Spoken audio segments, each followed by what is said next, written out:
Olá, sejam muito bem-vindos a mais um episódio do Expert Talks na mesa com CEOs. Eu sou Fernando Ferreira, estrategista-chefe e head do Research aqui na XP, e tenho hoje comigo Daniela Eiger, nossa analista head do setor de consumo e varejo aqui no Research da XP. Tudo bem, Dani? Tudo bom.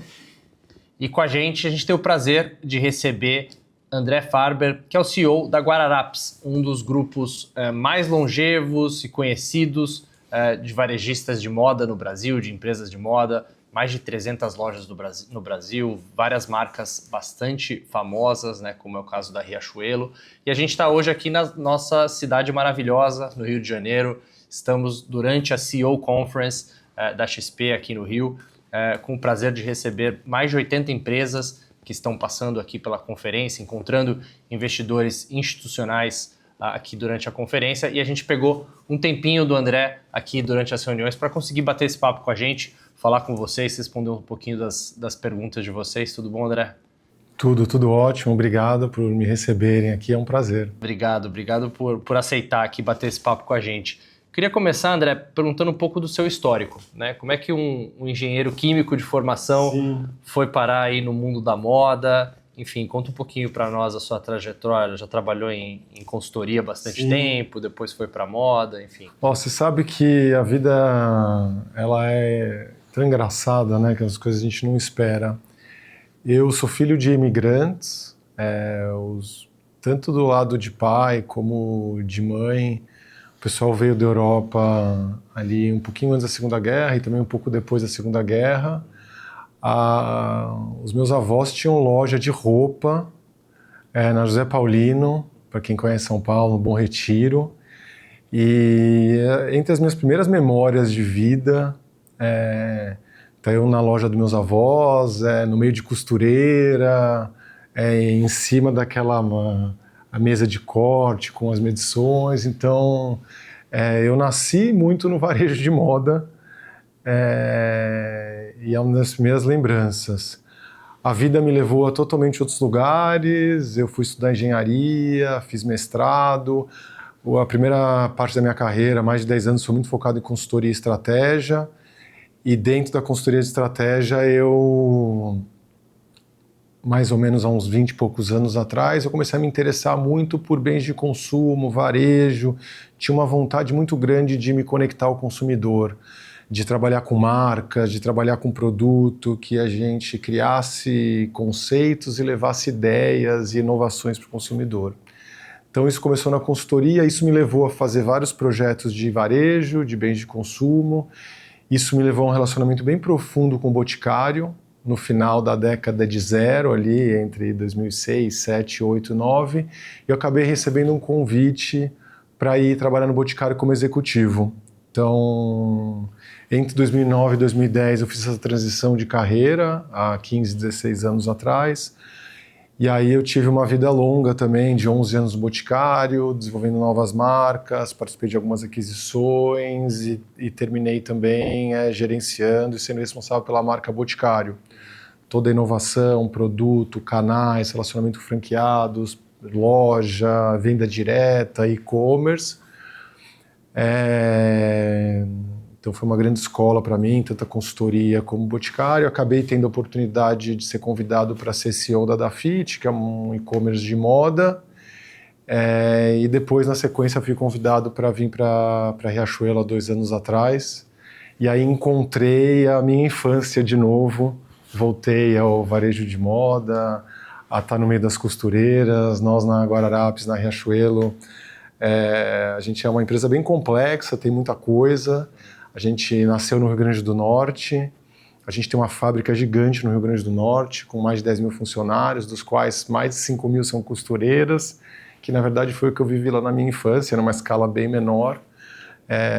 A empresa ela opera a marca Riachuelo, a gente tem a licença exclusiva de Carters no Brasil, com cerca de 80 lojas, Casa Riachuelo. Então, estou aqui nessa jornada há pouco mais de 2 anos. Legal, voltou às origens.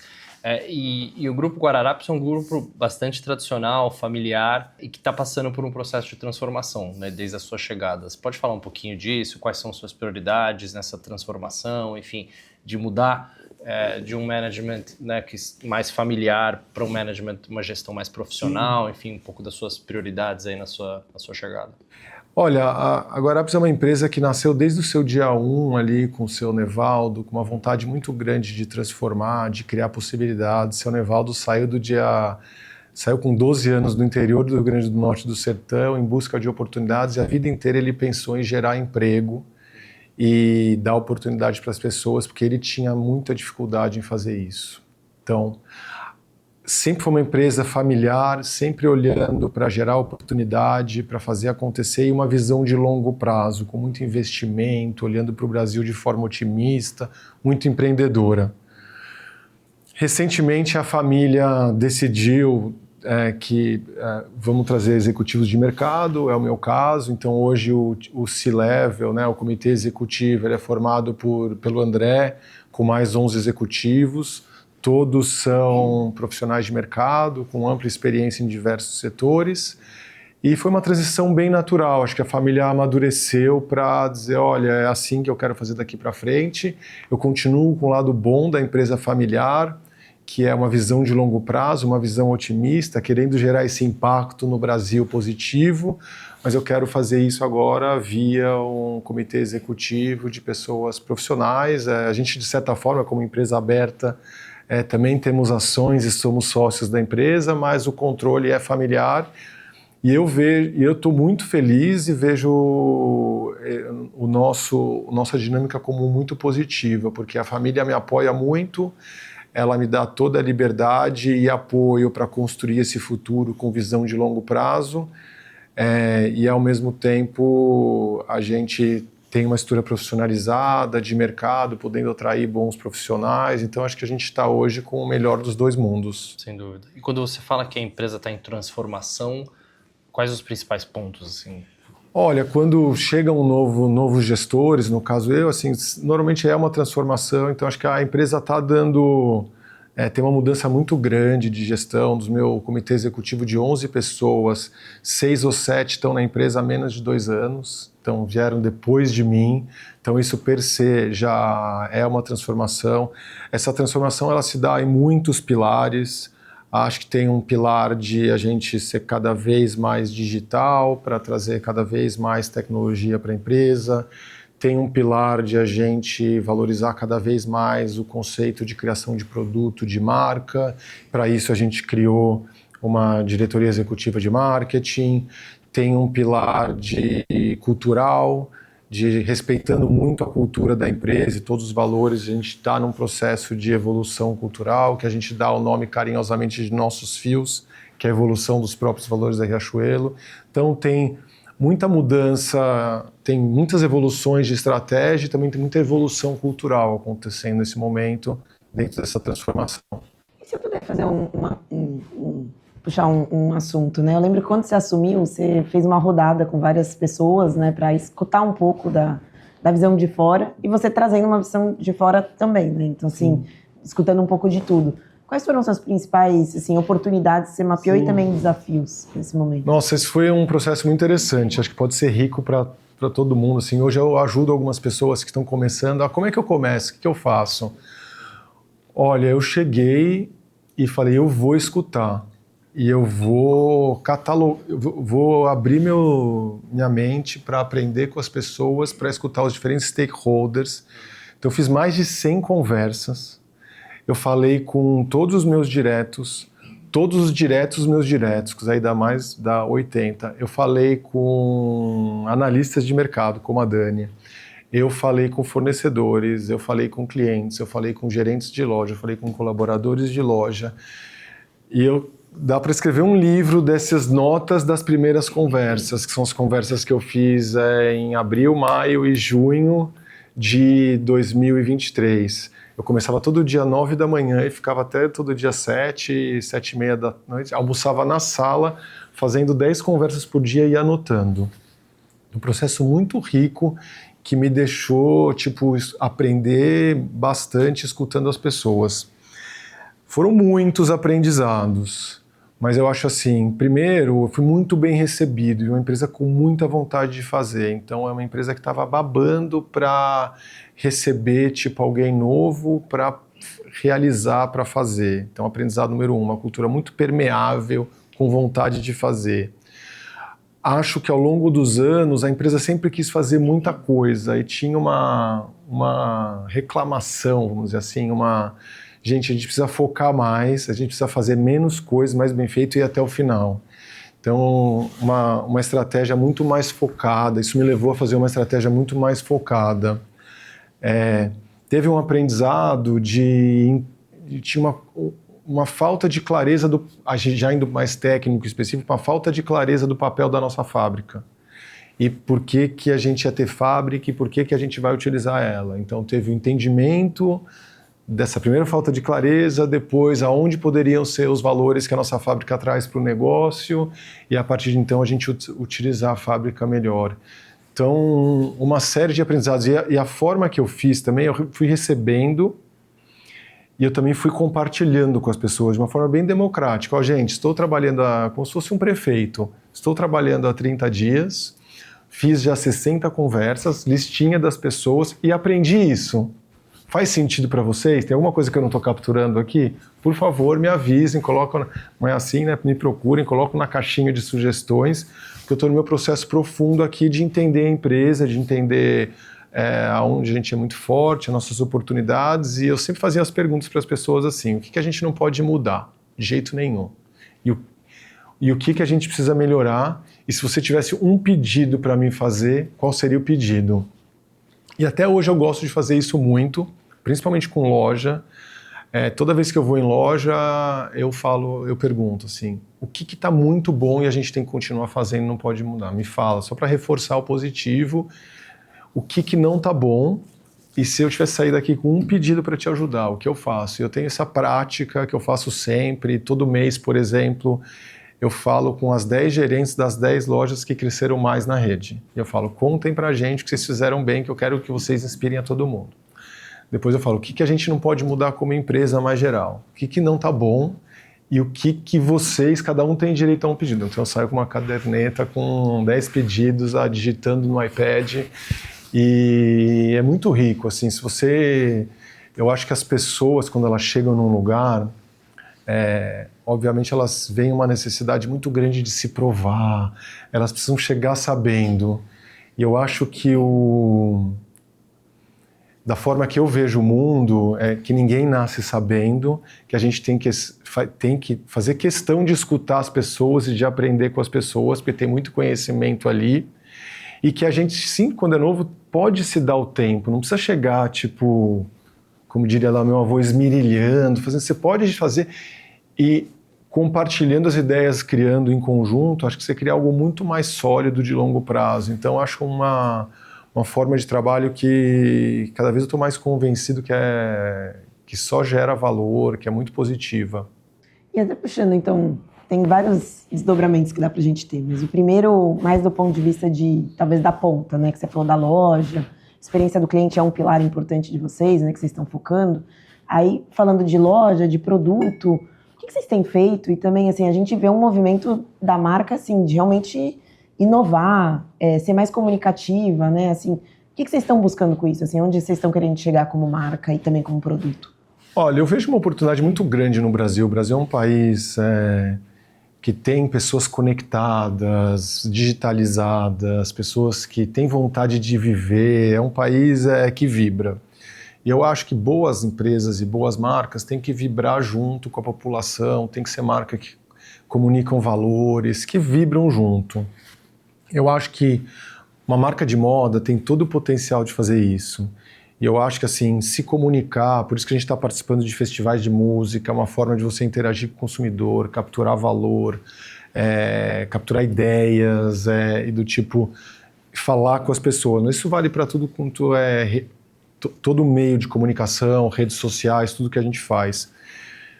Eu acho que também em produto, a gente tem a oportunidade de cada vez entregar um produto cada vez melhor, com conceito, com ideias, com inovações, e o consumidor brasileiro está pedindo isso com um preço democrático. Então eu dou um exemplo aqui que eu estou vestindo, um produto que a gente lançou para Dia dos Pais, é uma submarca nossa que chama The Ultras, que os The Ultras são produtos que têm tecnologia.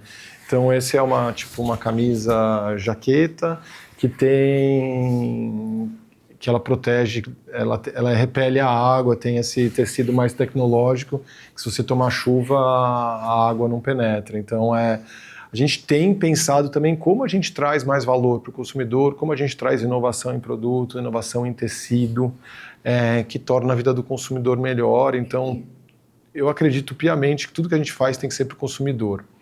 Quando eu cheguei também, juntando com a outra pergunta, assim, quem vai mais me trazer a informação do consumidor da forma mais rápida é a loja. Acho que as empresas que têm loja, que têm uma oportunidade muito grande de conversar com a loja, porque a loja sintetiza a ideia do consumidor, trazendo para você. Você tem que fazer pequenos ajustes, mas assim, fazer esse bate-bola, escutar a loja, ver o que o consumidor está precisando, também conversar com o consumidor, traz muita ideia de como fazer, e eu falo, tudo que a gente tem que fazer, a gente tem que melhorar muito a experiência do consumidor, tem que melhorar a experiência na loja, a experiência no e-com. Meu grande sonho é que daqui a 10 anos a gente olhe para Riachuelo e fale assim, Riachuelo estava com uma experiência de loja de produto aqui e a gente levou ela para cá. Isso seja muito perceptível na visão das pessoas, na visão do consumidor, e isso vai aumentar muito a solidez da empresa, a gente vai criar esse círculo virtuoso de inovação, de geração de novidade, de poder de comunicação com as pessoas, assim. Acho que isso, a gente tem aqui a faca e o queijo na mão para realmente fazer uma experiência cada vez melhor. A moda é uma categoria mágica, uma categoria que move milhões, move o coração das pessoas. A gente tem muita oportunidade de fazer coisa legal. E nessa linha da estratégia da companhia, você tocou num ponto importante que é a questão da fábrica, né? E o que agrega para vocês? Por que ter fábrica? Por que ser verticalizado? O que vocês ganham em ter a fábrica versus uma empresa que só compra de terceiros? Enfim, qual que é a diferença que isso traz para vocês? Olha, a fábrica, ela realmente é uma preciosidade que a gente tem, ela agrega em 3 pontos. Primeiro que a gente está fazendo uma verticalização da cadeia. Com a verticalização você faz uma desintermediação e você pode capturar a margem dessa parte da cadeia, onde você decide o que você faz com essa margem. Se você entrega um produto de melhor qualidade, mais barato, ou se você fica com essa margem e gera mais resultado. Eu acho que hoje a gente consegue fazer muitos produtos de qualidade na fábrica. A nossa malharia, muito dela para mim, a melhor malharia aí do Brasil, e a gente consegue fazer produtos de extrema qualidade por um preço super justo. Então, acho que essa é a primeira vantagem. A segunda vantagem da fábrica é que a moda ela é muito pulsante, ela é muito rápida. Se você estrutura bem os seus processos do varejo com a fábrica, você consegue ter uma velocidade, reagir rápido às tendências da moda. Então, é o que a gente chama internamente de reatividade. E a terceira vantagem da fábrica, ela tem a ver com sustentabilidade. E aí acho que dá também para fazer um podcast de horas sobre isso, mas eu diria assim, primeiro, como a gente tem uma escala, a gente tem a maior fábrica de vestuário da América Latina, a gente consegue investir em processos, em maquinários melhores que fazem a produção de moda mais sustentável. Acho que o segundo elemento, quando a gente tem uma fábrica perto, instalada no Brasil, ela normalmente tem uma pegada ambiental muito melhor. Assim, a moda, para a produção de moda, a gente usa energia elétrica para tingimento, usa um pouco água também, mas energia elétrica, para vários dos processos da fiação, da costura. E a energia elétrica no Brasil é limpa, né? 90% e 95% de fontes renováveis. Então, o que a gente faz no Brasil, ela tem uma pegada ambiental que ela é menos da metade do que ela vem da Ásia, por exemplo, que tem uma energia muito baseada no carvão ainda. Então, a fábrica também é bastante mais sustentável. E um outro pilar, a gente já falou do produto, loja, uma outra cadeia, e aí também tem a questão da alocação de capital. né? E assim, sempre é um tema em qualquer, eu acho que empresa, não só varejo, mas sempre um tema que surgiu também na Guararapes foi a questão do shopping, né? É um ativo que ele é muito bom, ele é um shopping excelente, inclusive, né? Sim. Mas sempre teve essa discussão de, será que ele está no melhor lugar do ponto de vista de geração de valor? E não, obviamente, só o shopping, mas também a alocação de um modo geral, assim. O que vocês têm tido de prioridade nesse sentido? Olha, a gente saiu da pandemia, lojas fechadas, a empresa saiu muito machucada, com muita dívida.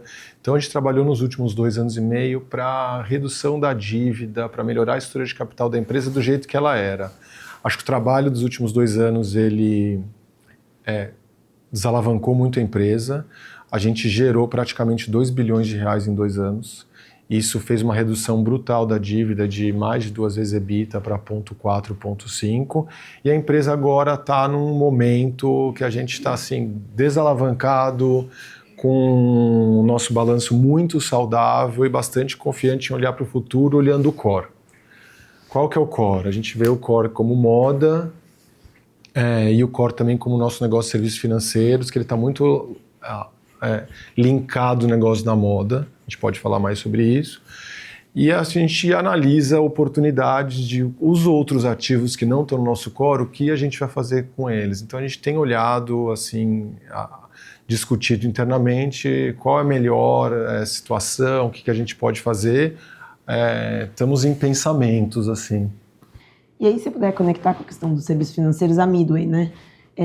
Como você enxerga ela? Porque a gente já viu momentos, né, de outros varejistas de que, não, a gente queria explorar fora do ecossistema, e tem gente que olha como uma alavanca para venda, tem gente que acha que é uma alavanca de fidelização, de experiência, enfim. Como que vocês estão encaixando a Midway dentro do contexto? Olha, eu acho que a nossa operação de serviços financeiros, ela é uma operação robusta, acho que é uma das maiores financeiras do Brasil. A gente tem quase 5 milhões de cartões ativos, 6 bilhões de ativos também. Então a gente olha isso com muito cuidado, muito carinho e consideramos o nosso segundo core, o core da moda varejo e o core da financeira. Eu acho que ele veio há 20, 25 anos atrás como uma estratégia de financiamento do varejo. Hoje em dia ele é usado para financiar o varejo, mas com muita parcimônia, sem misturar as bolas de financiar um negócio perdendo dinheiro ou correndo muito risco de crédito. Mas a gente vê a oportunidade de a nossa relação, que parte daqui da moda do varejo, a gente consiga oferecer outros produtos e outros serviços para esse consumidor, como por exemplo seguros. E aí a gente tem um CAC menor, a gente tem um custo de captação baixo, a gente tem um cliente que às vezes tem dificuldade de ter acesso a esses produtos em outros canais, em outros lugares, e a gente vê que tem um ganha-ganha aqui de um CAC baixo, a partir dessa relação de financiamento da moda, a gente oferecer outros serviços, não super aberto, mas muito focado, de oferecer outros produtos para um consumidor que precisa dele, e aí a gente consegue fazer um ganha-ganha. Legal. Queria falar um pouquinho de momento, André. O setor de varejo como um todo, principalmente o vestuário, tem passado por um ano bastante positivo, né? Vocês não são exceção. A gente viu um primeiro semestre muito forte de resultados, principalmente o segundo trimestre. Muito se atribui, né, a um inverno no Sudeste muito mais rígido do que o normal. Mas eu queria que você falasse um pouquinho sobre esse momento melhor do setor, e principalmente da Guararapes. O que vocês fizeram, qual que é a estratégia por trás, por ter conseguido atingir resultados tão bons, e pelo que eu escutei você falando na conferência, acho que poderia ter sido ainda muito melhor, né? Que ainda tem muito para melhorar. Sim. Então, se pudesse falar um pouquinho desse momento positivo e também do que você enxerga para frente. A gente está muito contente, os resultados do segundo TRI foram os melhores da história da empresa, e, como eu falo, a gente está em transformação e está no meio do processo. Eu acho que a somatória de muitas melhorias, que vão desde uma melhor integração na fábrica, produtos melhores, que giram mais, a melhor integração na fábrica gera mais margem, a fábrica mais cheia gera mais margem, aí uma melhor operação da financeira que também faz um crescimento contínuo. Aí a somatória dessas mudanças, dessa transformação, dessas melhorias, estão fazendo com que a gente atinja resultados muito melhores. Se você falar de onde ela veio de muitos lugares. É uma somatória de vários pilares. Eu acho, sim, que a gente podia ter sido melhor se a gente já tivesse tudo no seu, a gente chama full potential, né, no potencial máximo, mas também é bom que a gente está no meio do processo, está trabalhando, está no meio da obra, então acho que a gente ainda tem muito por fazer e para melhorar.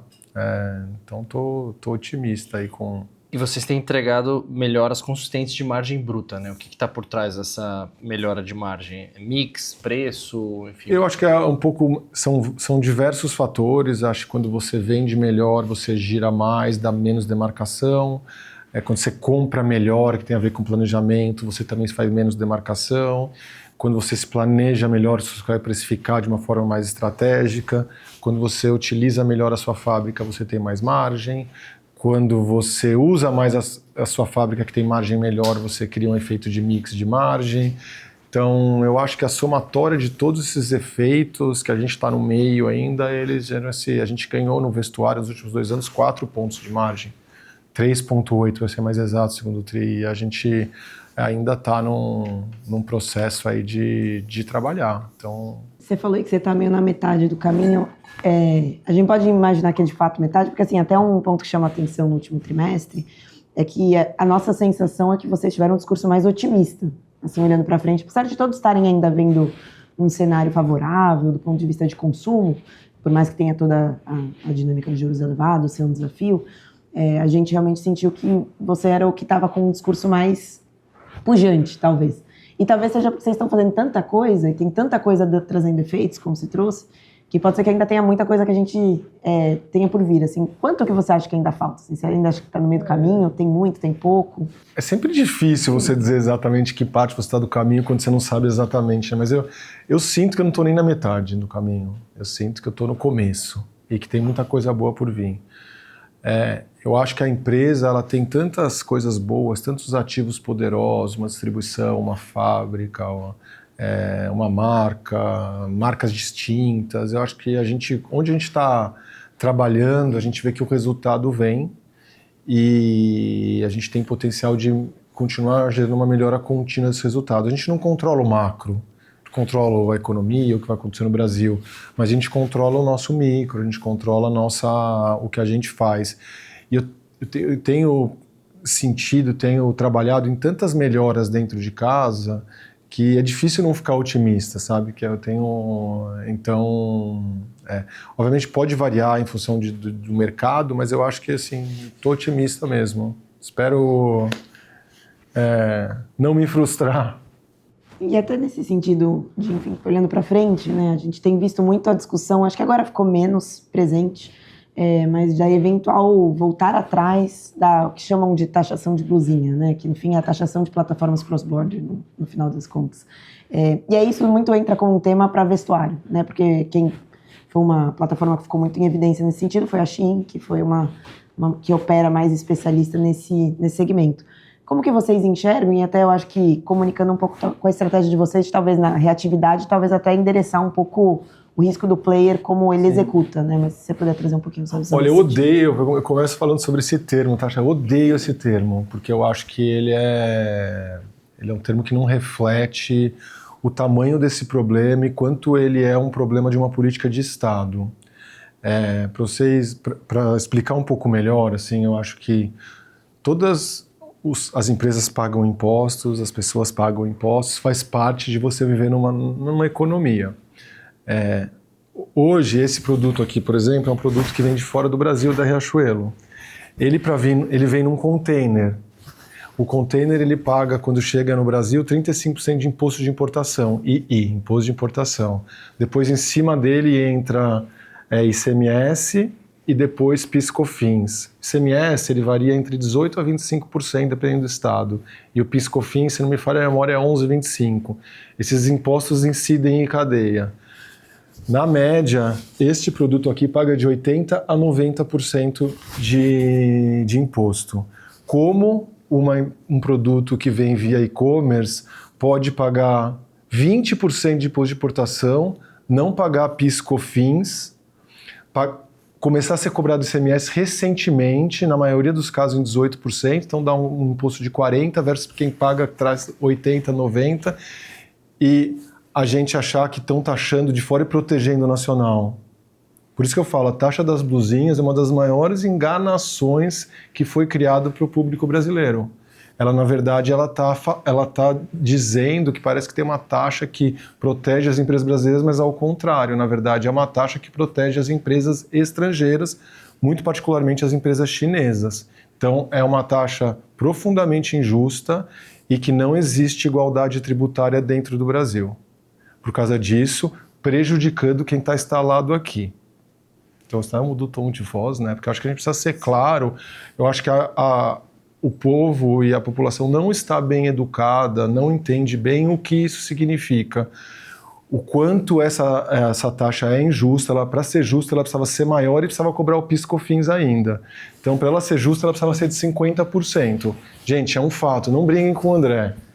Tipo... É o que você paga quando É o que nós pagamos. Sim. Se quiser, me convida de novo, eu trago aqui uma nota do container e mostro.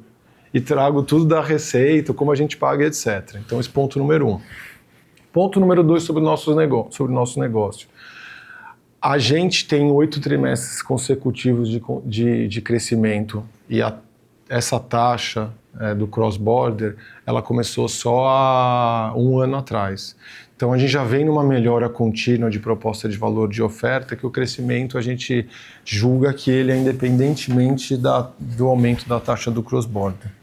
Então, o que eu acredito é que a gente sabe que o mundo tem imperfeições, a gente vive um sistema tributário injusto hoje, vivimos ele ainda, era mais injusto ainda, então acho que o governo fez um movimento na direção certa, mas apesar da injustiça a gente cresce, porque a gente está entregando um produto de qualidade, com um serviço de qualidade e o consumidor está percebendo isso. Então eu acho que a gente precisa ficar atento para não ter regressão nas leis, no formato, no nosso sistema tributário, e eu acho que o governo entende isso bem. Eu acho que a gente não terá. André, voltando um pouquinho para a questão do consumidor, eu tenho uma pergunta dividida em 2. Primeiro, eu queria entender um pouquinho como você enxerga o momento do consumidor, do consumo no Brasil de forma geral, porque nos surpreende o fato de que mesmo que a taxa de juros no Brasil subiu para 15%, a gente ainda vê números muito robustos, né, de demanda doméstica e de consumo, e os resultados, né, não só da Guararapes como do setor de varejo como um todo, acho que mostram um pouco isso. Então, eu queria entender como você enxerga esse momento do consumidor brasileiro. Mas a segunda parte da pergunta é perguntar sobre o que vocês têm feito mesmo para diminuir um pouco a volatilidade dos resultados, né, da companhia. Sim. Você mencionou um pouco sobre isso, que no passado talvez a companhia era um pouco mais volátil em gestão de estoques, gestão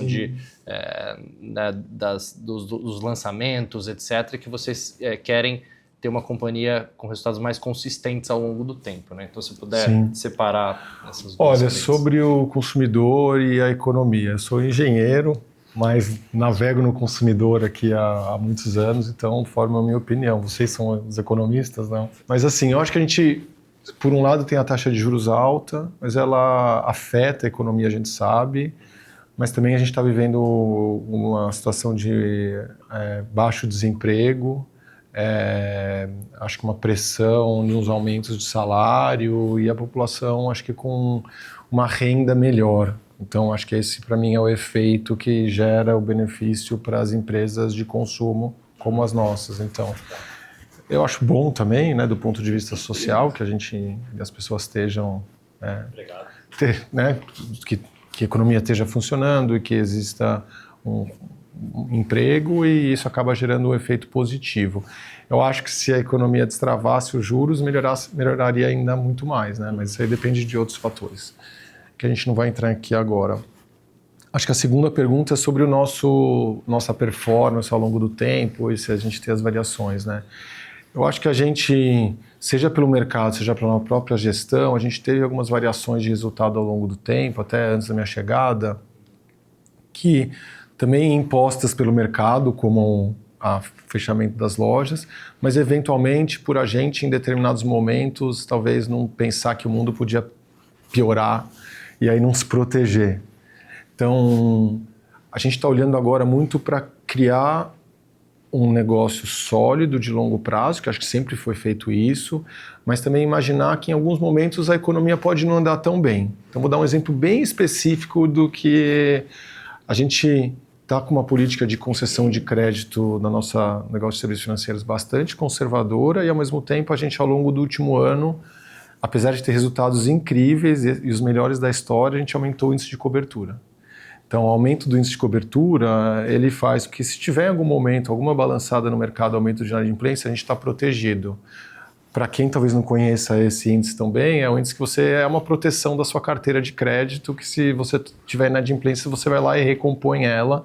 Então, a gente já tem essa proteção. Então, a gente, se em algum momento tiver, a gente não vai ter o baque de resultado, porque ele está protegido. Um colchão de liquidez. Exato, é um colchão de liquidez. Os bancos são muito bons de fazer isso, varejistas não historicamente não. Então a gente está mais agora como banco do que como cabeça do varejista, que sempre coloca mais, vamos financiar mais.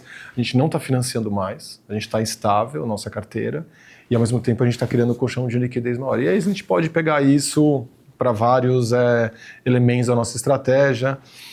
Num cenário de custo de capital muito alto, a gente podia ter comprado mais peças de inverno, a gente comprou menos, lembra que estava ficando muito quente. Então, a gente preferiu faltar do que sobrar. Quando faz um frio que fez esse ano, a gente fala, poxa, eu devia ter comprado mais, mas a gente também é difícil prever tudo. Mas, assim, é uma cabeça de olhar com muito otimismo para o futuro, mas, ao mesmo tempo, gerenciar com bastante conservadorismo para... E se não tivesse vindo frio? O que aconteceria? Aí a gente tem que demarcar muito, aí as margens são afetadas. Aí se a gente entregou um segundo tri com com margem boa, eu tenho certeza que a gente vai continuar trabalhando na evolução dessa margem. Se eu puder pegar talvez uma última nesse bloco mais de negócios, né? E você falou do clima. E o clima foi, né, muito louco o ano passado, porque na verdade não existia um inverno. Esse ano existiu um inverno extremamente frio e ele, na verdade, está sendo mais duradouro, né? Assim, a gente está entrando até agora um pouquinho já na virada de coleção. O que vocês têm feito ou já fizeram para lidar mais com essa, talvez, incerteza climática, né? Que talvez seja uma nova normal, vamos dizer assim. É tornar a cadeia cada vez mais reativa. É você criar processos que ajudem você a reagir mais rápido e depois cadeia de fornecimento que também responda ao processo. Então, como você cria uma cadeia que ela é mais rápida na sua interação, a gente poderia estar fazendo uma reunião de equipe mensal para definir a recompra. Encurtar isso, fazer isso semanalmente, olhar de como isso pode ser de forma mais coordenada a empresa inteira e também trabalhar melhor com os fornecedores para que eles tenham tempo de reação. Então, até a nossa própria fábrica, que é o nosso fornecedor interno. É simples explicar, mas assim, executar isso numa cadeia que tem mais de 100 mil produtos, essa é a dificuldade. Na média, quanto tempo demora entre você falar, eu quero fazer um produto e ele está na loja, na sua fábrica? Na minha fábrica eu posso fazer isso até, assim, no melhor dos casos eu posso fazer até em 30, 40 dias, se eu acelerar tudo em geral, em processos mais rápidos, vão ser de 40 a 60 na fábrica quando a gente quer acelerar. Já o importado, que vem via navio, container, aí são 6 a 9 meses de antecedência. Isso dá uma competitividade melhor para vocês, né? Por ter a fábrica própria, né? Conseguir responder mais rápido. Eu acho que no final das contas essa reatividade ela vem do planejamento. O planejamento ela vem de você olhar os números, ter gente que cada vez melhor sabe interpretar esses números e também planejar. Próprio você criar buffers de tecido que possam do tipo estar planejado assim para você usa o tecido para uma coisa, para uma outra, ajuda muito nessa reatividade. E nessa linha também de ter a fábrica própria, Ander, você mencionou a questão da sustentabilidade, né? Como a fábrica própria ajuda na questão de sustentabilidade. Queria que você falasse um pouquinho sobre isso, porque é um debate grande, não só no Brasil, mas principalmente no mundo, né? Da indústria da moda, dos resíduos têxteis, muita gente sendo bastante contra o fast fashion, né? Das roupas que duram pouco e que, né, acabam, enfim, piorando a questão ambiental. Então eu queria que você explorasse acho que a tema. nossa fábrica é o que tem de melhor em sustentabilidade, até diria, não é no Brasil, é entre as melhores do mundo. Isso por quê? Porque é uma fábrica grande para qualquer padrão mundial, então a gente consegue fazer investimentos. Então, por exemplo, jeans, a gente tem que atingir o jeans. Isso a gente tem consumo de água. Com as nossas máquinas de lavanderia de jeans, a gente tem o menor consumo de água possível de quase todo mundo. Então, é um exemplo do que eu já tinha falado hoje, assim, a gente consegue fazer investimentos em maquinário que estão entre os melhores do mundo do ponto de vista de sustentabilidade. Que eu te falei também, o Brasil ele é um país que tem a sua matriz energética bastante limpa, então fazer as coisas aqui no Brasil sempre é muito melhor e acaba tornando essa pegada ambiental menor. Então acho que a somatória dessas duas coisas ela é muito potente para a gente conseguir fazer moda com a menor pegada ambiental possível. E eu traria um outro elemento que é o impacto social. Que assim, a moda é uma grande empregadora em muitos países. A moda feita com qualidade, com responsabilidade, emprega muita gente. Então a gente, por exemplo, a gente tem a nossa fábrica com 10 mil pessoas, mas a gente ajudou a desenvolver no interior do Rio Grande do Norte uma cadeia de fornecedores que trabalham com a gente, que empregam pessoas, e essa cadeia virou a maior empregador nessas cidades onde a gente atua, que são cerca de 100 cidades do interior do Rio Grande do Norte. Quando você vê a economia dessas cidades, assim, muito em primeiro lugar está a moda, como maior geradora de recursos do município, em segundo é o Bolsa Família. Então, assim, a gente também tem essa consciência de que, tipo, trabalhando bem, desenvolvendo a moda localmente, com qualidade, com responsabilidade, com sustentabilidade, a gente tem um potencial de transformação gigante. Aí a gente vê essas economias girando. Cidades que ainda são pobres, mas eram mais pobres, e aí quando a gente instala lá a operação dos nossos parceiros, que são parceiros normalmente de costura, oficinas de costura, a cidade começa a se desenvolver, eles começam a, em vez de bicicleta, eles começam a ir de moto, forma concessionária de moto, aí forma cabeleireiro, algumas pessoas começam a ir de carro, e assim a gente começa a gerar uma evolução e trazer muito mais desenvolvimento e dignidade para essas regiões. Bacana. E agora acho que a gente está se encaminhando um pouco para o fim. Quais são as principais lições que você teve de aprendizado nesses últimos 2 anos? Nossa, acho que são várias, assim, mas eu acho que tinha um medo muito grande eu estava entrando numa empresa nova, num setor que eu nunca tinha trabalhado de fato, eu tinha sido neném nele. Então, como é que...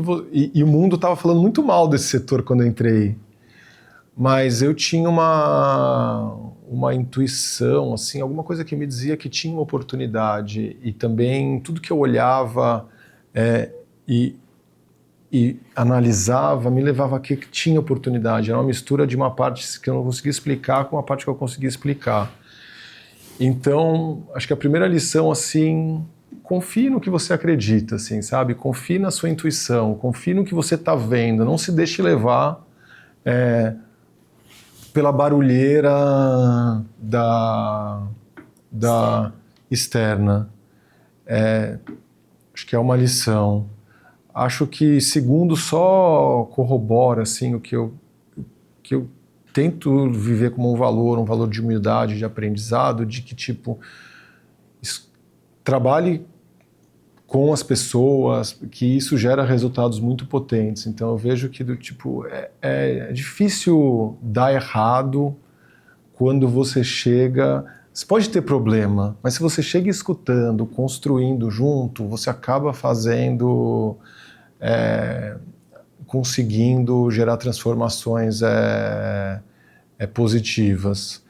Poderia listar aprendizados assim, agora eu nunca fui CEO de uma empresa aberta, então estou aprendendo a fazer calls com o mercado, já num nível mais operacional, menos filosófico, estou aprendendo a dialogar com o mercado. Assim, já são 2 anos, mas só são 2 anos, acho que ainda tenho muito para andar, então poderia vir com uma lista longa aqui de de aprendizados. E nessa questão de lidar com o mercado, uma pergunta que nunca falta nos nossos bate-papos é retorno de capital ao acionista, né? Como vocês pensam nesse processo de transformação agora que vocês estão bem mais desalavancados em retorno de capital, via dividendos ou de outras formas, enfim, como vocês enxergam isso? A gente sempre, acionista, mercado e empresa, né? Do tipo, no final todo mundo deveria querer a mesma coisa, só que às vezes por assimetria de informações e às vezes curto prazismo pode não querer. A gente tem uma vantagem grande de ser uma empresa controlada por um acionista que tem uma visão de longo prazo. Então a gente sempre vai estar priorizando o longo prazo, olhando para o que a gente precisa fazer para fortalecer cada vez a empresa, a nossa proposta de valor, o que a gente entrega ao consumidor.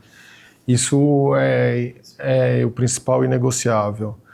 Olhando para frente, eu acho que a gente se desalavancou, a gente agora tem uma oportunidade grande de investir na nossa experiência. A experiência, seja pela própria evolução, seja pelo processo de desalavancagem. A experiência tem muito a ver com a modernização das lojas, a gente ofereceu uma melhor experiência nas lojas, então a gente vê com normalidade que uma empresa de lojas, de tempos em tempos, invista no seu parque de lojas, então acho que parte dos recursos que a gente vai gerar, capturar nos próximos anos, vão ser usados para isso. Eu acho que também à medida que a empresa está mais sólida, a gente vai equacionar isso entre investir na experiência e em dividendos. Eu acho que o natural, o básico. E como é que é a sua rotina fora do trabalho, André? Enfim, como é que é a sua rotina no trabalho e fora do trabalho? O que você faz para sair um pouco? Olha, eu gosto de algumas coisas que orientam meus hobbies. Assim, acho que eu tive uma família muito amorosa, então também eu pratico esse amor, né, para os meus filhos, então eu gosto de estar com eles. Uns 2 dias por semana, pelo menos, eu também sou divorciado, então eu tomo café com eles, faço todo o processo de acordar para ficar junto, então dedico isso a eles.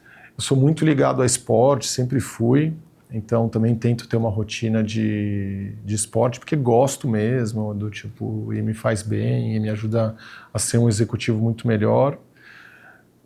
Gosto também, assim, de escutar muito sobre política, apesar de ser bem cansativo em alguns momentos, e economia, história, são temas que eu gosto. Então eu acho que eu tenho ultimamente dedicado também um tempo, assim, às vezes quando eu estou fazendo esporte, às vezes quando eu estou em locomoção, escutar alguns podcasts, algumas coisas que traz assim, pensamento, reflexão, que naveguem nesse business, economia, política, inovação, tecnologia. Acho que eu diria que são os meus pilares, minha família, esportes e aprendizados assim, gerais nesses temas. Posso recomendar para você o Frequência Política e o Econocast. São 2 outros podcasts aqui. O difícil é ter tempo para tudo, né? Exatamente. Nossa, eu estou no limite, assim, eu tenho uma lista de coisas que eu quero fazer, eu não consigo fazer tudo que eu... É isso.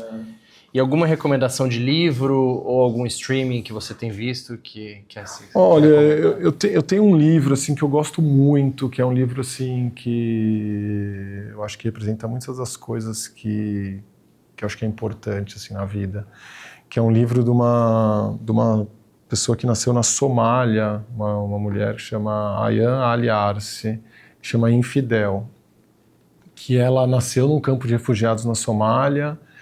E ela imigrou, ela saiu daquele mundo, que era um mundo profundamente injusto com as mulheres, e ela imigrou para a Europa. Depois hoje ela mora nos Estados Unidos, se não me engano, acho que se ela ainda mas ela é professora de Yale.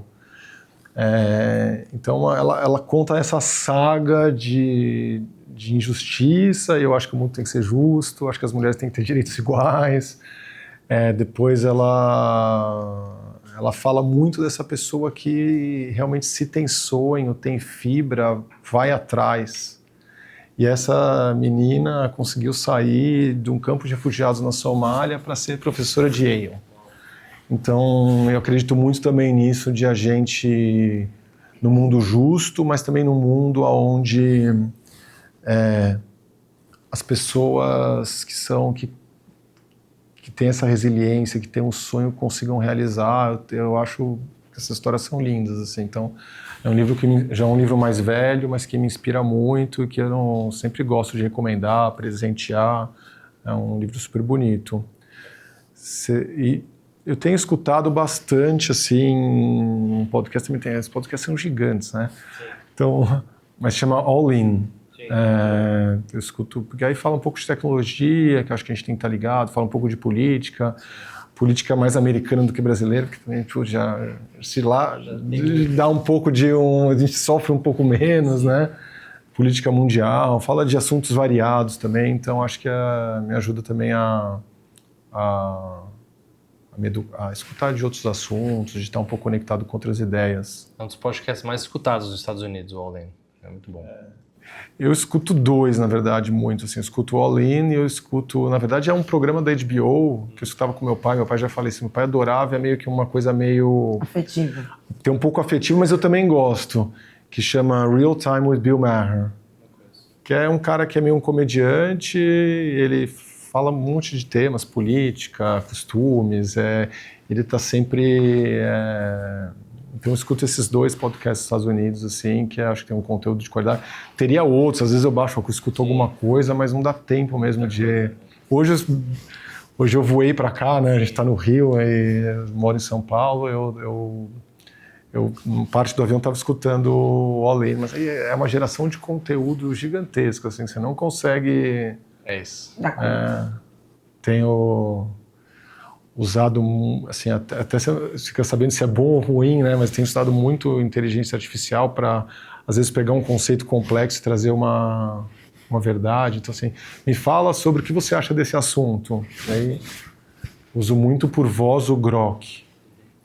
E, assim, às vezes você põe o negócio, fica escutando ali, assim, serve para um monte de funções, assim. Desde você estar num lugar, assim, você quer saber a história de um lugar, até uma opinião mesmo. Isso. E aí começa a ficar, dizem que é meio perigoso, né? Mas acho que a gente está no começo, ainda também temos uma obrigação de testar. Eu estava vendo que o uso que mais subiu das inteligências artificiais foi esse uso de conselheiro, enfim, é um dos usos que as pessoas estão mais gastando tempo hoje, inteligência artificial. Mas, enfim, questão do tempo, infelizmente a gente vai ter que terminar o nosso bate-papo. André, muito obrigado. Eu que agradeço aí o tempo de vocês. As portas estão sempre abertas aqui para voltar e seguir atualizando quando vocês quiserem da história da Guararapes. Pessoal, lembrando que a gente está aqui da CEO Conference no Rio de Janeiro. Teremos outros papos aí para vocês, outros episódios que a gente vai lançar ao longo das próximas semanas. E é isso, agradecer bastante e até o próximo episódio.